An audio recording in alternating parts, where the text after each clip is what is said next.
อยากกินตำมักฮุงอีหยังกี้อยากกินตำมักฮุงตำมักฮุ้งบ่มีมักฮุ้งสิกินได้ไดไปเอาฮะไปเดี๋ยวสิพาไปเอามักฮุ้งเด้อไปนำกันโลดไปมื้อนี้เฮาก็สิพาอาจารย์เคที่นั้นไปเอามักฮุ้งไป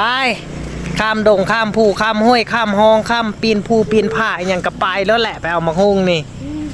มาฮอดระหว่างทางนี่กระซอกมาย่าบ่เห็นเบิ่งมาย่าย่มาย่า มาย่าเอ้ย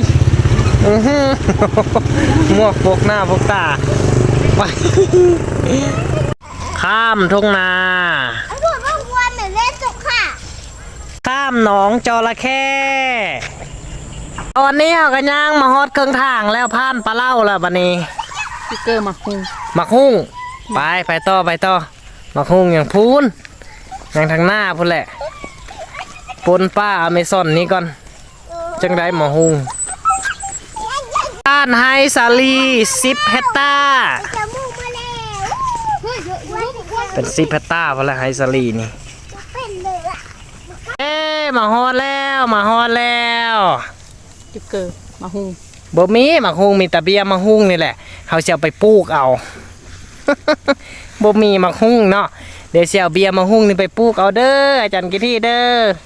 ไปเมื่อได้แล้วอาจารย์กิที่มักฮุงนี้ได้หลายๆหน่วยเลยได้เป็นพันหน่วยพุ่นแหละเนาะตอนนี้ตลาดอีหยังก็แพง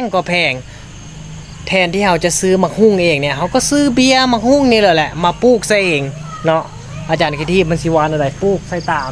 เบียร์เพื่อนี่แหละเพื่อมันใหญ่ขึ้นมาเป็นมากขึ้นมาเขาก็ได้หลายหน่วยเห็นบ่ถ้าเอาไปซื้ออยู่ตลาดก็ซื้อมาแล้วก็กินแล้วก็บูดกระเนากระทิ่ม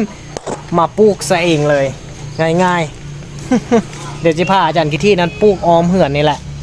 ดินเหือนเราก็ยังว่างอยู่นี่2 ต้นแล้วมานี่ต้นหนึ่งแล้วก็มานี่อีกต้นหนึ่งโอ้หลายๆต้นเลยนี่มานี่ต้นหนึ่งออมเหือนเลยแหละนี่เหือนมีเท่าใดนอนดินเหือนมีเท่าใดเขาก็ปลูกออมเหือนนี่ไปเบิดเลยแหละออมเหือนนี่ไปเบิดเลยเขาก็บ่ได้